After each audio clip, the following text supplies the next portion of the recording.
Understanding variable scope. The variable scope refers to where a variable can be accessed in your code. It determines if a variable is visible throughout the entire program or only within a specific part.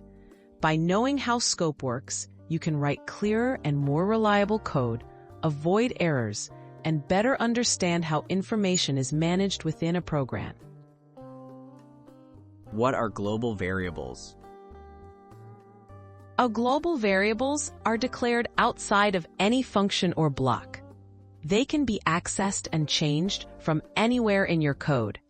Because of their wide visibility, they are useful when you need to share data across different parts of a program. But they should be used carefully to prevent accidental changes. What are local variables? Local variables are defined within a specific function or block and can only be used inside that area. Once the function finishes, these variables disappear. This limits their scope, making your code more organized and less likely to cause bugs from unintended changes elsewhere. Simple example, mixing global and local variables. Consider this example. You have a global variable called score outside any function.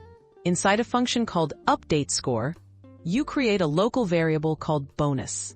You can use both inside updateScore, but outside the function, bonus doesn't exist, only score does. Best practices and common pitfalls. Try to use global variables sparingly. Overusing them can make programs hard to debug and maintain. Prefer local variables whenever possible to keep different parts of your code independent.